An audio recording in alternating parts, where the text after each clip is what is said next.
Perdana Menteri Anwar Ibrahim meminta semua pihak hentikan kontroversi berkaitan dakwaan penghantaran minyak diesel ke Filipina. Penjelasan beliau, urus niaga ini melibatkan syarikat asing Vitol yang beroperasi di Pengerang bukan syarikat Malaysia, namun kenyataan itu terus mengundang reaksi. Bekas MKT UMNO, Isham Jalil, tampil bersuara di Facebook. Tadi Anwar mengaku dan kata Vitol dapat kelulusan bawa minyak diesel dari Pengerang dan jual ke Filipina. Menurut beliau, ini mengesahkan bahawa diesel tersebut datang dari Malaysia seperti dakwaan kerajaan Filipina. Oleh itu betul dan sahlah minyak diesel itu datang dari Malaysia seperti yang kerajaan Filipina kata, kecuali kalau Pengerang itu di negara lain atau di planet lain.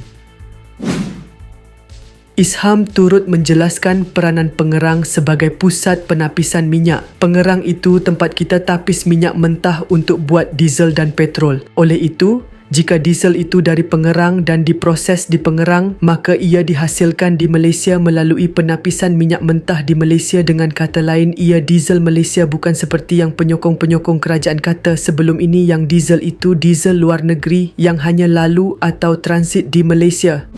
Beliau kemudian membuat kesimpulan tegas. Kesimpulannya, kerajaan Filipina tidak menipu. Yang menipu adalah penyokong-penyokong kerajaan yang kata diesel itu dari India, kapal diesel itu hanya lalu atau transit di Malaysia dan diesel itu bukan dari Malaysia dan sebagainya. MC dan polis perlu tangkap mereka ini kerana menipu dan mengelirukan rakyat.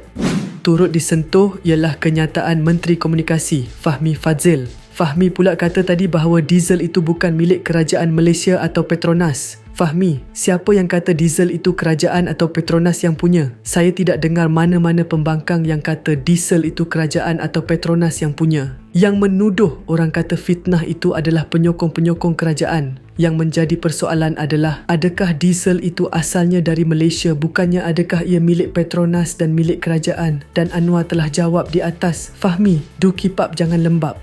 Akhir sekali, Isham mengemukakan dua persoalan penting kepada kerajaan.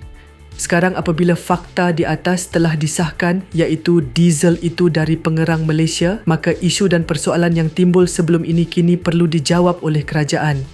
1. Siapa yang bagi kelulusan untuk syarikat asing Vitol ini ambil berpuluh juta liter minyak diesel yang dihasilkan di Malaysia untuk dijual ke Filipina melalui kontrak persendirian asing, dikala rakyat Malaysia kena bayar harga diesel RM6.72 per liter dan menteri-menteri kita kata kita sendiri hanya cukup bekalan minyak untuk 2 bulan dan pain is coming dan pam minyak keluar angin sebab stok tak cukup dan sebagainya. 2. Yang menteri kata negara kita telah jadi net importer minyak mentah itu, adakah ia termasuk minyak mentah yang kita import bukan untuk kegunaan sendiri tetapi untuk diproses dan dihantar untuk kegunaan negara lain seperti di atas? Jawab dua soalan ini dulu.